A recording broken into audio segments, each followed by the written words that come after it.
¿Cómo están todos? Welcome back from your timely break. It's good to see your faces.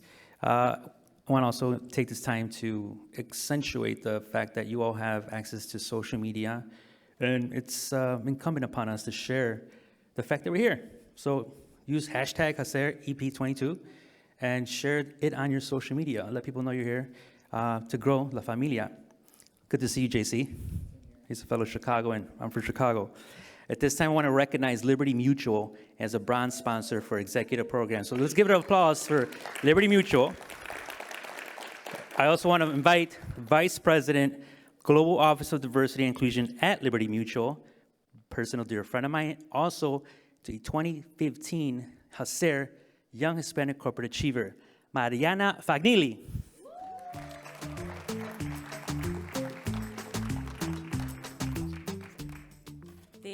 Thank you. Hello, everyone. I want to start by thanking HACR for the so many years developing Latino talent and really giving us the opportunity to have this safe space where we can have the important and sometimes tough conversations, the difficult ones. I actually been part of the HACR family for over 10 years, and Alberto is just taking years off myself because it's actually 2013. So I'm going, yes, that's how I measure how well I'm getting. HACR and Liberty Mutual are closely aligned in our commitment to building a diverse, equitable, and inclusive environment where Latinos can thrive, where we can find the space where we belong. I'm thrilled to be here and have this conversation. And Liberty Mutual exists to help people embrace today and confidently pursue tomorrow. And we know that our tomorrow is Latino. So I'm happy to share the space with all of you, but especially with our Liberty Mutual team here. We have amazing Latino talent who are joining us today. We have the two co-chairs of our Hispanic ERG, Vanessa Maru, Livio Perez. Amazing leaders, get to know them. They are helping us really advance our goals on diversity, equity, and inclusion. We have made commitments as an organization, setting up goals for 2025, specifically for women, Latinos, Black, and Asian talent. And we have already shown tremendous progress in this way. I'm thrilled about sponsoring this session with Ana Valdez, Latinos as Global Economic Force, because this is what we are all about. We know it. We don't have a strategy for growth if we don't have a Hispanic strategy for growth as organizations. And we are all about creating opportunities, not only for other Latinos to have a seat at the table because of their own professional development, but we do it because we need Latinos in the decision-making rooms to create growth and sustainability for our businesses. At over $1.7 trillion strong, U.S. Latino purchasing power is growing 70% faster than any other segment. So to me, it comes down to two key questions. If not us, who? If not now, when? So the time is now. Let's get to it. Looking forward to a great session.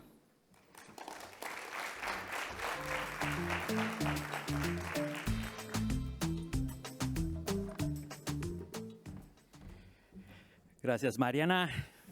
Thank you. So I'd like to give you a quick background on the next speaker.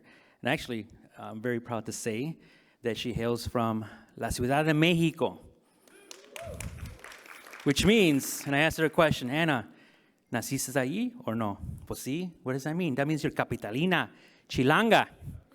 ¿Qué son mexicanos? I'm Mexican-American, by the way. Great. So introducing the next session, Ana Valdez, Latinos as the Global Economic Force, also Executive President of the Latino Donor Collaborative. Ana Valdez, please come to the stage. We're ready for you. Desde Mexico a California. She lives in LA, by the way.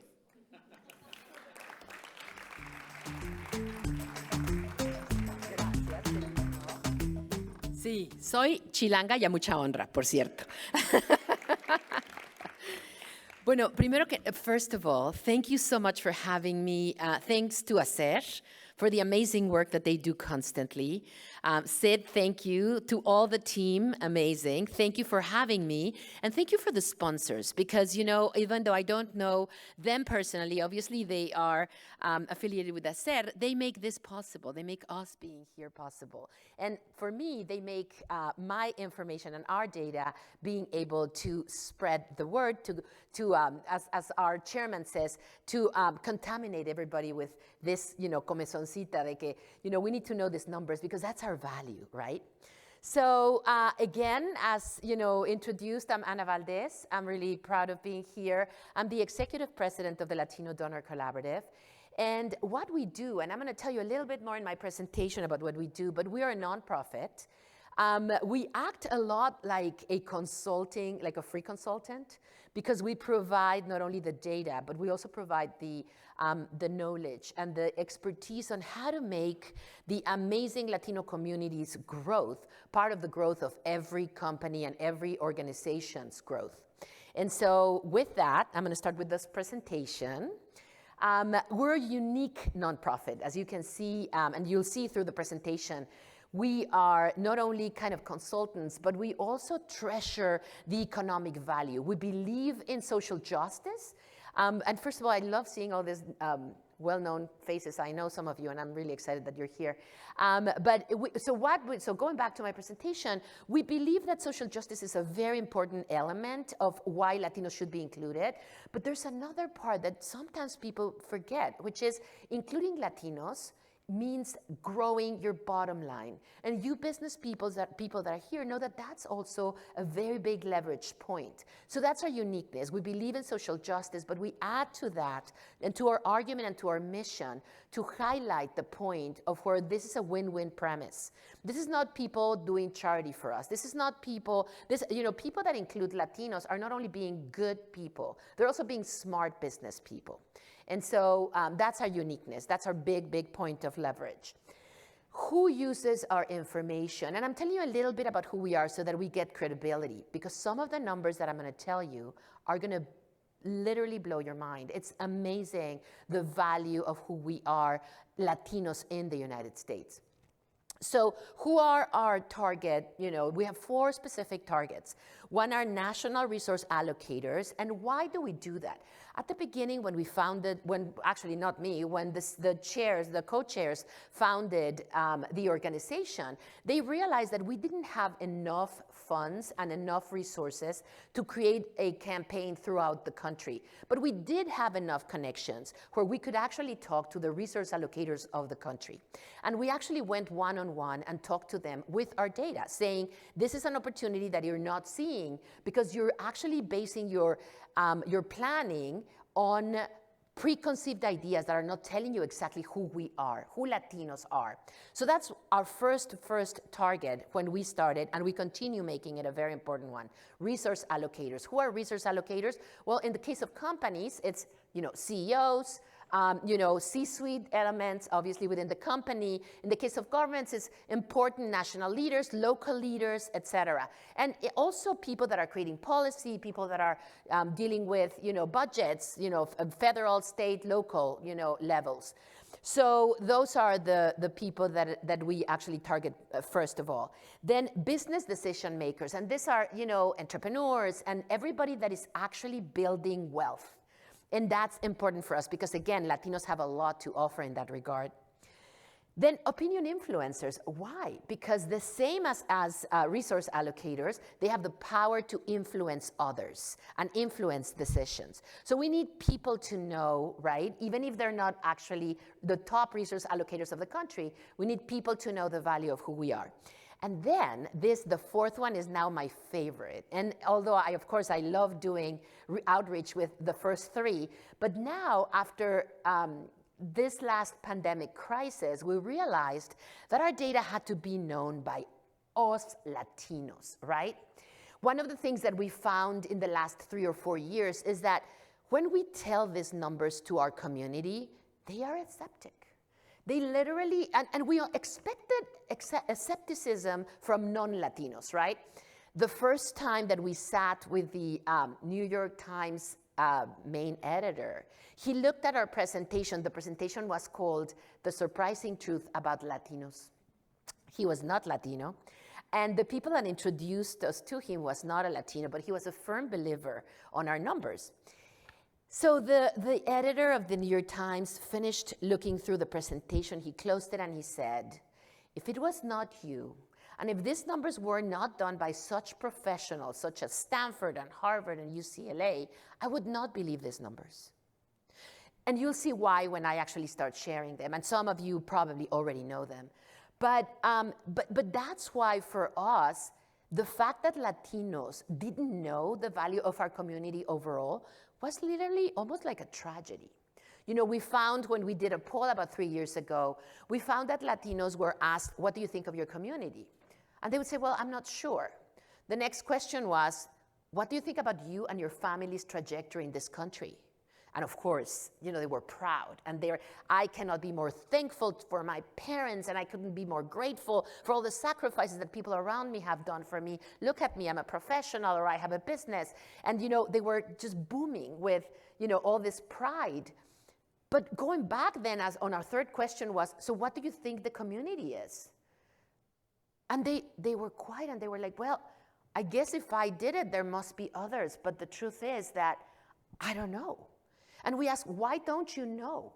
Well, I mean, you see all these portrayals of Latinos, right, in media, in the news, and you just hear horrible things. So we don't know the value of our community overall, but I do know that I do well, and my neighbor does well, and my cousins do well. So, you know, I guess we're fine. But this kind of lack of who we are as a community doesn't happen in other communities. We know our brothers and sisters from the Jewish community. They're extremely proud and aware of their power, the same as our African American brothers and sisters. They're aware of their amazing power and the amazing leadership in this society. We need to be aware of it too, because ours is incredibly important also. It's a contribution to this country that actually has started since the inception, actually not since the inception, since much before the inception of this country. You know, again, as you know, as I was introduced, I'm an immigrant from Mexico City, but I'm married to a guy whose family came to this country in 1570. And he feels more Mexican than many Mexicans, right? I mean, he's been here for the longest time. Unfortunately, he's still asked, how come you speak English so well? He actually doesn't speak Spanish, but he's asked, how come you speak English so well? And he just says, well, guess what? I came here before anybody from your family probably came here. And of course, he's a mix of, you know, the Spanish blood of people that came in the 1570s, plus, you know, indigenous people and Native Americans and a lot of other people. His family they're 9 siblings. Only 2 married Latinos. They just so happen to only 2 married Latinos, but the other 7 married in all the other colors of this beautiful, you know, human race. You know, he has African American, you know, in-laws, and he has, you know, Native American in-laws, and he has white in-laws. And it's fantastic because that's who we are, right? That's who Latinos are. So all this to tell you that that's why it's so important to know and I was telling you that our impact comes from the beginning, from even like before the beginning of this country. I always joke that, you know, states like California and Oregon and Montana and, you know, Arizona and Florida and Texas and Nuevo Mexico are not called in Spanish names because white pioneers came, you know, when they came to the West and decided to give us the privilege of naming in Spanish the states. They're named in Spanish because when they came here, these were, you know, states and cities that were completely functional and powerful and rich. And they couldn't change the names to English names. Until today, they can't. And that's because we are the founders of a large part of this country. And our people have been here forever. Some of us are immigrants, but a lot of, you know, a big majority of the people that are here are Latinos that were here from forever, as my husband says. So all this to tell you, this is why it's important that we know who we are as a community, that we spread the word, that we use these numbers to empower what you do, whatever you do, whether you sell socks or whether you have a nonprofit or whether you build a business of tamales or if you're a mathematician. It doesn't matter. It's important that you know this because you're an asset. So that's why the fourth now of our targets is the Latino community. So I'm going to tell you a little bit of who we are, because I've been talking about how great we are. So we are these people, right? First of all, we are, and going back to that graphic, we're young. We're super young. Our average age is 11 years old, when whites' average age is 47 years old. So that's a big deal, right? We are young. We are a community that is really young. Even though we here are not 11 years old, the average, year of age of a Latino is 11. So who we are as Latinos. First of all, we grow. We know this, right? The census says this. The census in 1990 said that we were 9%. Today, the census of 2020 says that we're 19%, 18.7 to be exact. But I say 19 because, as you know, there's going to be an adjustment. And all of our researchers are saying that that number will grow at least to 19, if not more. So we are from 9%, we went in 30 years to 19%. That makes us the largest minority by far. So it's interesting because sometimes when you talk to people, they don't realize it. They're like, really? I thought there were more people of other minorities than Latinos. But we do. We are actually the largest majority, right? And that's not only a number that is going to stay at 19. As you can see in this graphic, we actually are going to continue growing. As I said, we talked to a lot of CEOs, and some of them we can quote, and some of them they ask us not to quote them because they are very frank about their lack of Latino strategy or something. But one that we can quote is the CEO of Verizon, Hans Vestberg. And he's a Swedish guy that actually ended up being the CEO of Verizon, based here in the United States, in New York. And he always says that any company that doesn't have a Latino strategy today won't be able to sustain businesses by 2030. And these numbers show it, right? We cannot survive if we don't have a Latino strategy. Because as my husband, we can mix and we can intermarry, and because we do actually a lot, but we always remain Latinos. And in a lot of different ways, we're always aware of being invisible. And what we do actually is what we do at the Latino Donor Collaborative is not only create the numbers that show our power, but we also create the numbers to show the disconnect between our economic power and the representation we have. The representation we have in media, right, in shows. The misrepresentation and lack of representation that we have in the news. The lack of representation that we have on boards. And Sid, unfortunately, knows this very well. He's been fighting for this for so long. So anyway, this graphic for me is so important. And I'm going to show you another one about how Latinos are driving the growth, not only in, you know what, I'm actually going to go there. This is the one that I wanted to show you. You can see this by generation. And you know what, I need to move this because I can't see it from here. Okay, so see that today. So this is not, so the one that I showed you before is a graphic that evolves with time. This is a photograph of today. And that's the difference between the last one that I showed you and the one today. This is a photograph of who we are today. And as you can see, Hispanics are 26% of all the millennials and young people. This is, so the 18.7% that we talk about from the census, that everybody talks about it in general, is diminished when you see that actually the people that are entering the workforce, the people that are actually determining the economy, the people that are funding the retirement and the unemployment, et cetera, are our people. A quarter of those people funding are Latinos. So imagine for people that are programming shows. The most important demo, whoever's in media here, the most important demo for media is 18 through 32. A quarter of all those people that are actually watching shows and watching the news and buying, box office tickets are Latinos. This is crazy in my opinion, and again, this talks about age, and that's so important. Yes, exactly. In that graphic, you saw 30%. Okay, kids, young kids, elementary school kids, 30% are Latinos. People think about 30% of Latinos in 2040. No, I have to tell you, today, in elementary schools, 30% of the people in those elementary schools, the children that are going to school, are Latinos. Tell me that's not a scandal, that we don't have the representation that we deserve. This is crazy. I hear here, I listen here to the voice of Hans Besberg from Verizon saying, whoever doesn't have a Latino strategy today won't be able to do businesses in 2020. So, and then that's another thing, right?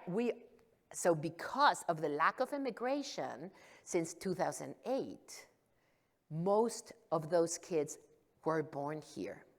They're American. This wave of immigration from 1990 to 2008 finished. There are more Latinos leaving the country than Latinos coming in. Most of the immigration now comes from Asia and from other parts of the world. So most of that growth that I showed here for the last decade is from kids being born here. Sorry that I get so excited about the numbers. I'm a nerd, so that's important to notice. But I just feel like numbers give me all the elements to feel even more proud of what I already feel about being Latina.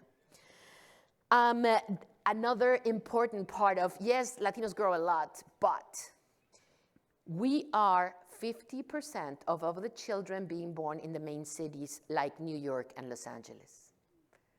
This is where wealth is being created, right?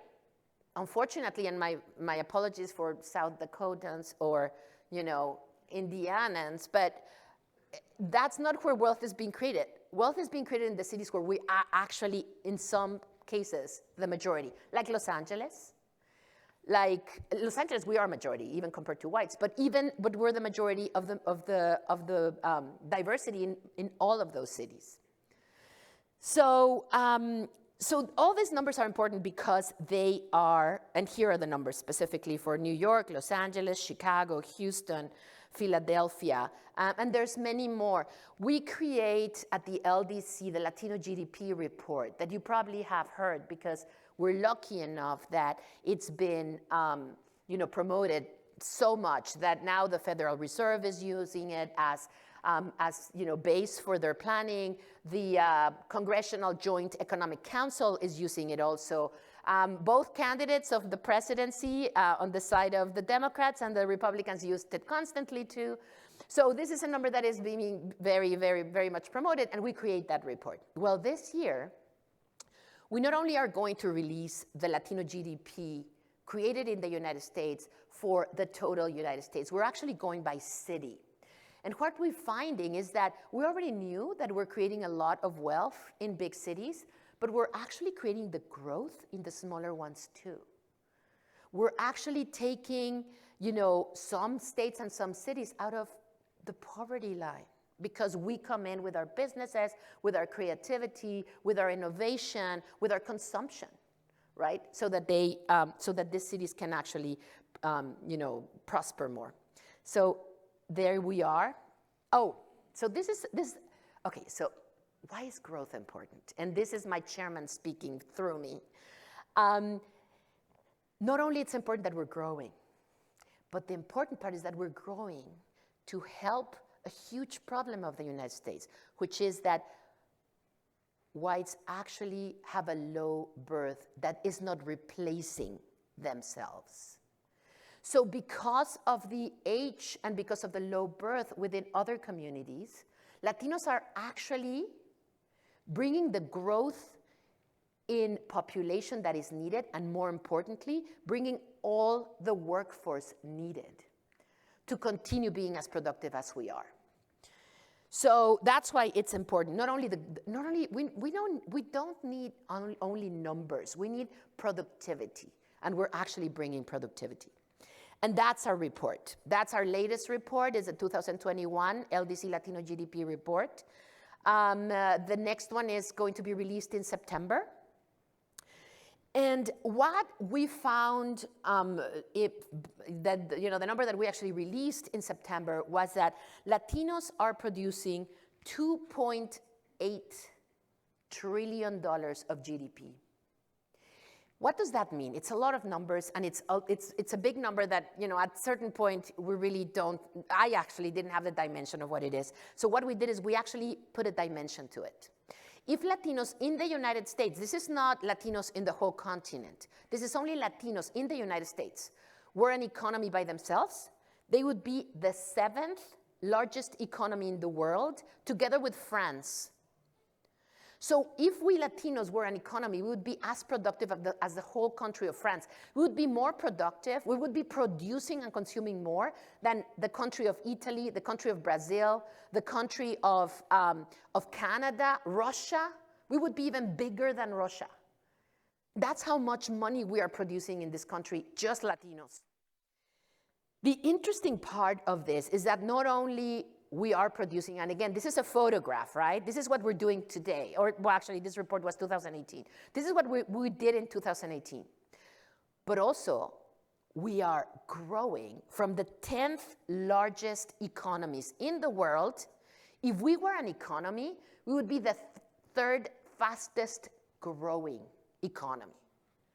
The only 2 fastest growing economies would be China and India, who we know have more than 1 billion, people, right, in their country. So of course they have more, and they grow faster because even if it's a less percentage than we do, they have more of a bigger number. But this is the important part. Look where the United States is.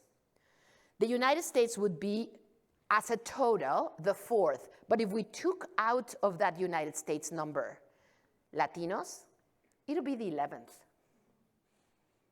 Imagine the edge that means as a workforce.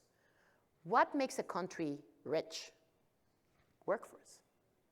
If you don't have workforce, you can't produce, and you can't remain rich.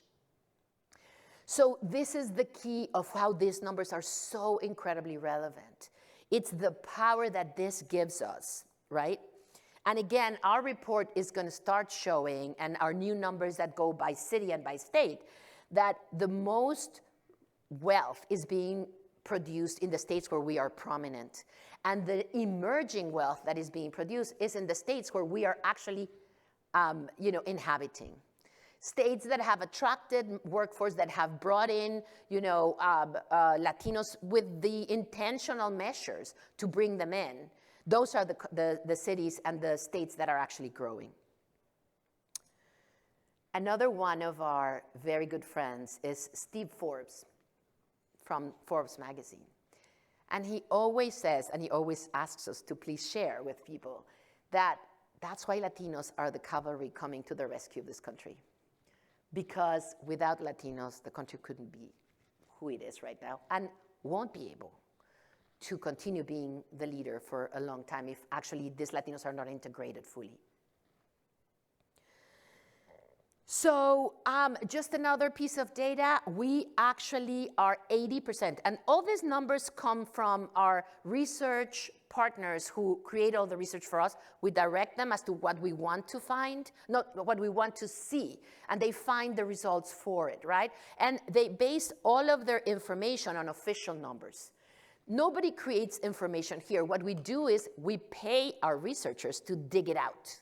So all these numbers are based on official numbers from the census, from Department of Labor, from the Federal Reserve, from a lot of different sources, but all of them are official. And our researchers for this specific report are UCLA and California Lutheran University. Why California Lutheran University? Because they are one of the 6 sources for the Wall Street Journal. And we want credibility everywhere we go, because we are so sure of these numbers, and they're backed by UCLA and by one of the 6 resources of the Wall Street Journal. There's so many other numbers, but I actually don't. I want to go to the important ones. Why are we growing? And why are we actually so important, not only because of our numbers, but because of the wealth and the possibilities that we're creating? Look here at the undergrad enrollment. We also grow not only in numbers, but in generational possibilities. The upward mobility of Latinos is also the biggest upward mobility. These are a lot of different numbers that I don't want to, I think from here the most important part is that we grow in, again, upward mobility, et cetera.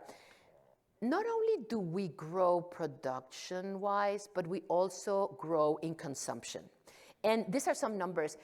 These numbers are from a report that we did 4 years ago, and we actually gathered with the industries, right? The automotive industry, the health and beauty industry, the food industry, et cetera, et cetera. And we said, okay, so from your growth, how much do you calculate Latinos are contributing with consumption?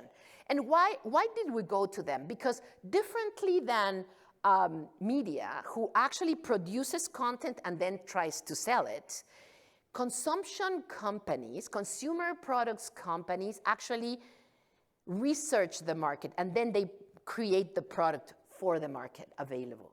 And so they know who we are. And that's why most of these companies have a strategy for Latinos. So as you can see here, numbers are huge. So more than 25% of men active sportswear actually is being sold to Latinos. More than 28% of apparel for children, of course, right? If we're 30% of all the children being born, that's obvious. But that wouldn't be obvious if you saw a baby campaign on TV. Think about it. It's all blonde kids. Once in a while you see an African-American kid, which is great. I'm like excited when I see it. But you barely ever see a little baby with a Latino face, right? And not that we all have one type of face, but at least you want to, I don't know, make him speak Spanish. I mean, something, right? Like just let me feel like I'm actually taking in account when you actually create a campaign. So, oops. Okay, there you go. And this is another part that is important to know. And again, these are official numbers. The values that we bring when we grow, and I don't have to tell you all, you know it and you live it every day. We're a family-oriented community. We're a work ethics community. We are a respectful and for us, our honor and our word are important. We believe in prosperity. We believe in showing our results rather than showing off, right? So the values that we're bringing to the American dream are, undeniable. One of the reports that we created last year was a report that was called 2021 Coronavirus, and it was called Latinos Stepping Up and Saving the Day. And we created this report when, at the beginning of the crisis, we noticed that not all, but a big majority of essential workers were Latinos. And nobody was talking about it. They obviously were talking about how Latinos and African American were suffering so much. And that was super important. And we need to emphasize that. And I'm very glad, and we are very glad that they were talking about it. But few people were saying that Latinos and also African American were actually coming out to be the farmer workers and the drivers of the trucks and the workers in the delivery services and the workers at the supermarket, right? And the people that were fixing the roads, even though nobody was out there, they needed to be fixed. And guess what? Everybody was Latino. And the garden, right? Your gardeners were still there, right? And these people saved us from getting even worse. These people actually allowed us to stay home and to contain this horrible crisis. And nobody talked about it. So I'm not going to read all these numbers, but we found, for example, that talking about upward mobility, yes, the people in our community that are essential workers saved the day. But then the people that probably were professionals and people that had businesses and that have savings and credit were the community that bought the most new homes during 2021. So yes, there is need, and it's important that we take care of it. But also there was opportunity, and our community was ready to take that opportunity. And that's important to know too. Those things, at least me, they make me proud and they make me hopeful. And I've talked to my kids and to their friends and they say the same. You know what? It's good to know that we live in every space of this country and we actually save the day in many different ways. I need to finish, but anyway. So go back to who are Latinos. I sincerely hope that by now you changed a little bit of your concept of who are Latinos, because I'm sure that each one of you are proud, but I hope you're prouder now as a community. I hope you realize that we are spectacular. We are the American dream. We are the current American dream. Everything that we talked and saw and movies being made and all the curriculum within our books that talk about the American dream, today we are the American dream. We are the new mainstream of America. Those 30% of the kids that are being born today that are Latinos, they will be the new mainstream of America. And in a lot of different ways, we are already. Latinas, of course. Latinas are incredible, right? Latinas are the cohort that is actually founding more businesses than any other one. They are also the ones that are having the biggest breakthrough in the years to come. And this is all, again, official information from a lot of different sources that are cited on my presentation, which I hope that you get a copy of. Hans Vestberg, of course, Michael Corbat from Citi. There's so many examples of people that are actually already doing a lot, with the Latino community. Now, to close this presentation, I'm going to play with you a game of perception and reality, because you got to be able to act on reality, not on perception. That's the way to win. That's the way entrepreneurs that cross over globally do it, to act based on data, not on perception. According to this actually was the previous, so the 2017 poll that we did, corporate America was investing only 13% of marketing dollars in multicultural, and a very reduced part of that was Latino. The reality is that more than half, at that point, not more than half, but at that point there were already 40% of minority Americans in this country, and they were only investing 13%. This is decision-making that, as one of my board members says, it's not high IQ business, that's for sure. Where does this bad perception come from? It comes from a lot of different places. Sometimes we actually believe it and actually promote it, which is really horrible, right? I mean, sometimes I confess, I do it unconsciously, and I work every day not to do it. So that's important, right? That we work every day not to promote this negative perception of who we are. But it also comes from media. We have a report called the LDC Latino Media Report. And we find that in English, we actually make a census of all the shows. We do this together with Nielsen. The census of all the shows produced in America. And we also have film and we have news. But I'm going to talk about shows because that we don't have a lot of time. But you can go to our website and download these reports anytime you want. They're downloading for free. So according to this report, studios and networks create approximately 1,300 shows every year. 1,300 new shows, either new shows or new seasons of shows, right? Only 2% of those shows have a Latino lead, and 60% of those Latino leads are negative. So you end up with less than 1% of positive Latino leads in shows. So, we have Magnum PI, which is lovely, but unfortunately was canceled. Now we have Lincoln Lawyer. I don't know if you've seen it from Netflix. We have The Garcias, which I love, HBO Max. And we have, I think that's it at this point, Latino shows that are new on mainstream TV. On the other hand, we have, and please forgive me because I actually like those shows, but we have Narcos, we have, Maya and Sensi, we have Queen of the South. There are 2 other shows coming up with narco leaders, one with Sofia Vergara and the other one with Gina Rodriguez. Why? And then we want a good perception of Latinos? We want Latinos to know the numbers that I just told you for 35 minutes? When media is actually promoting these horrible stereotypes?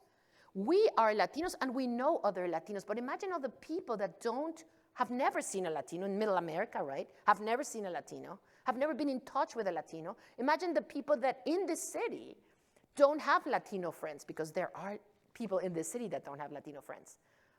What kind of perception do they get about Latinos? They only get it from the media.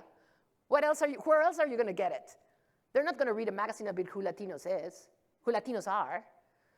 So my point is this. The only way to change the perception massively is to change the way we're being portrayed massively. Not only will this create a real image of us, but for media content producers, look at these successes. We actually sell. We're gorgeous. We're powerful. Our stories are beautiful, are inspiring, are role modeling, and crossover.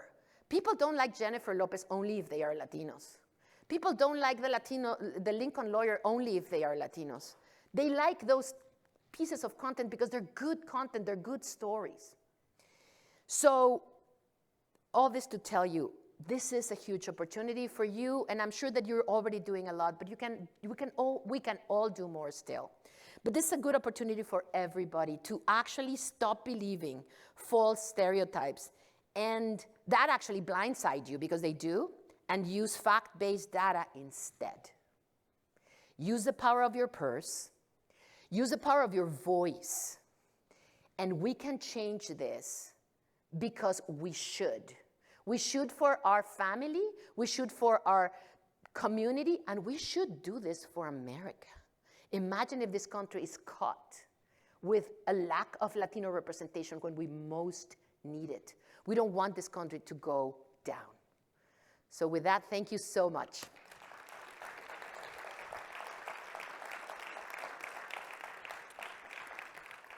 And we are going to have a little bit of time for Q&A. So thank you. Yes, over there, I think you have several. Thank you. Thank you very much for that beautiful presentation. You show the power of the numbers, but also something that I have seen, at least in the company where I work, and I think in many others, because I'm also a data person, is that Latinos are the most underrepresented population in the US right now. Yep. If you talk about executives, if you talk about media, something that I heard a lot from my Latino colleagues is, I don't feel seen, and I feel that these diversity initiatives are not reaching me as a Latino. So how do we solve that? Thank you so much for that question. This is so important, and unfortunately, I didn't add it because I knew I wouldn't have time. But we actually have a set, and I really want to share this with Sid, so Sid can share it with you. We have a set of recommendations for corporate leaders and corporate executives, because there are ways to do things. And I'm going to speak from the top of my mind right now, but the one thing is have a voice, right? So we were taught, and I'm not going to generalize, but at least I'm going to talk about my case. I was taught that calladita me veo más bonita, right? I was taught that let's not make waves. No, it's not nice. It's not nice. El Señor es bien buena gente. ¿Por qué te aguanta? No, aguántate. Why?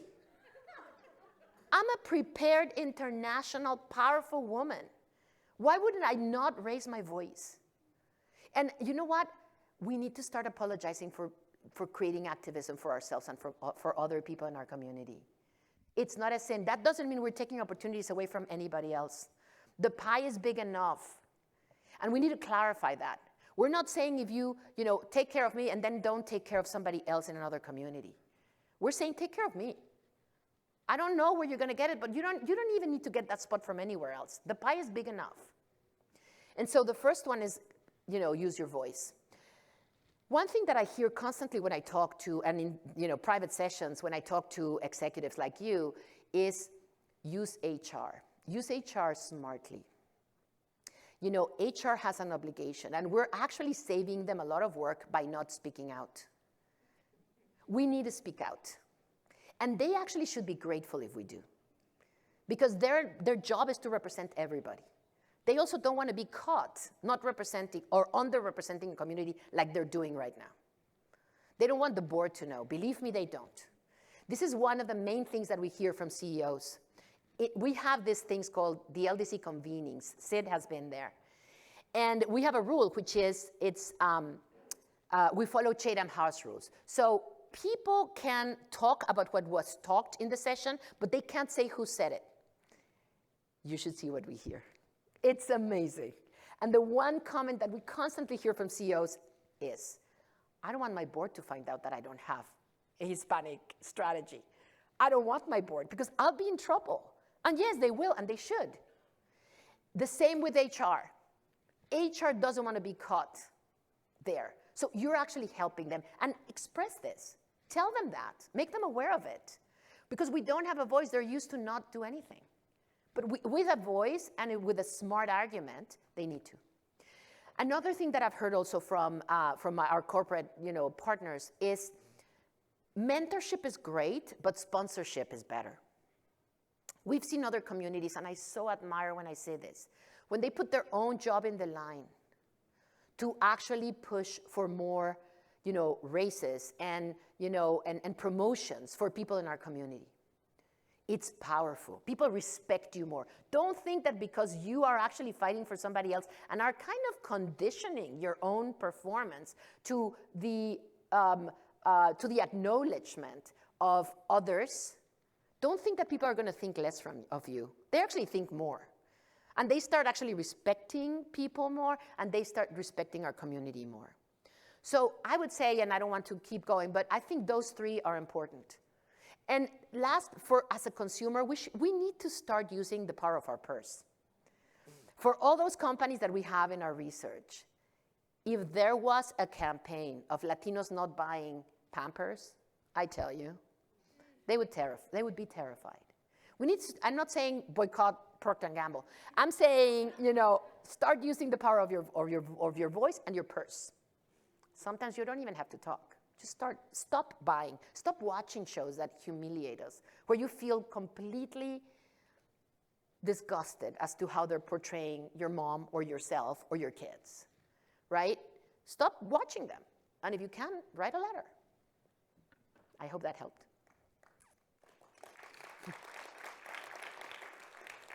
Hi, thank you so much. Beatrice from Anheuser-Busch. So I absolutely loved all this data. It's so powerful, it's so insightful, and it just makes me incredibly proud of being a Latina. So we do have a Latino strategy at Anheuser-Busch. It's winning with Hispanics. I love, and not because you're here, I love that strategy. However, I'm in HR. And ooh, interesting. And we are underrepresented as an employee base. Personally, yo no me callo. So, yo platico, yo hablo y grito. But we want to win with our Hispanic consumer. However, our employees do not represent our consumers currently. Strategy is there. We're working on it. My question to you is, why are companies missing the boat on this so badly? Why? Oof. For Mexicans that were raised in Mexico, esa es la pregunta de los $64,000. Great question. And I could speculate 1,000 times. I would actually summarize it. This is my personal belief. It's not the LDC. I think it's our lack of voice. I do think that we don't bring this up. We don't complain. People, and I'm going to say things that, again, this is my perception. Latino board members on boards don't speak out. You know, not all of them. Of course, there are some that are amazing, but some of them don't speak out enough. We don't step up when somebody in our community is not being treated well. Think about other communities. Think about a community where, you know, one of their colleagues are not being treated well. You don't deal only with that person. You deal with the whole people, you know, of the same community in the department. That's my perception. I think there's also, of course, like my kids say, it's the moment of other communities at this point. But I do believe that the argument of business makes clear that companies cannot afford to not include Latinos. You can be incredibly honorable with people that have suffered, and you have to. But simultaneously, you have to create, you know, wealth for today, for 5 years from now, and 10 years from now. And the way to do it is incorporating Latinos. And so, again, one is, you know, having a voice, and the other one is, you know, respecting, of course, the timings of others, but also creating this business argument where it's an urgency. Hi, Anna. Thank you so much. This is a fascinating discussion. So my question is, you know, given this data and the strong argument that you made here, can you provide a few examples of organizations that have taken this evidence and impressed you with the way they've articulated and driven a successful Latino strategy? That's a great question, and there's some information I can release and some other I can't. But I will give you some examples of people that I know are very proud of having done it. So, for example, in media, Magnum PI is the product of our conversations with them. And it's a show that for 4 years has created so much wealth for Viacom, right, for CBS. And it started when we invited the CEO of Viacom, not even of CBS, but Viacom. And we sat him and interviewed him. That's how we do it. And so we exposed the lack of Latinos. And literally at the end, he was really concerned. He said, look, I read your information. I honestly couldn't believe it. Now that I am actually talking about it with you, I'm really concerned. It was not me interviewing him. It was our chairman, our CEO. And he went on to talk to his people and create a program that actually portrayed people like you and like you and like you and like everybody in this room, because there are millions of them. And the show was a complete success. And that's, again, there are things I can't, but Hans Versberg, the same. He has a very specific strategy for Latinos, and he succeeds with it, right? And so there are ways that one of the reasons why we engage with the decision makers, with the resource allocators, is that they can do it.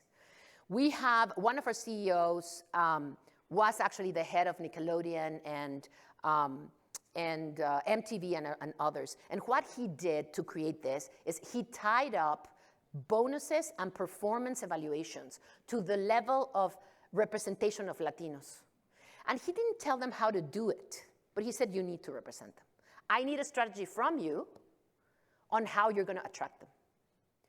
And that was, he said it was the only thing that actually made it happen. And so resource allocators can do it, but everybody can do it. If you actually know the value of what this can bring to your business, it's there for you to take. Thank you so much to everybody, and I hope that you go to our website, LatinoDonorCollaborative.org, and download this information.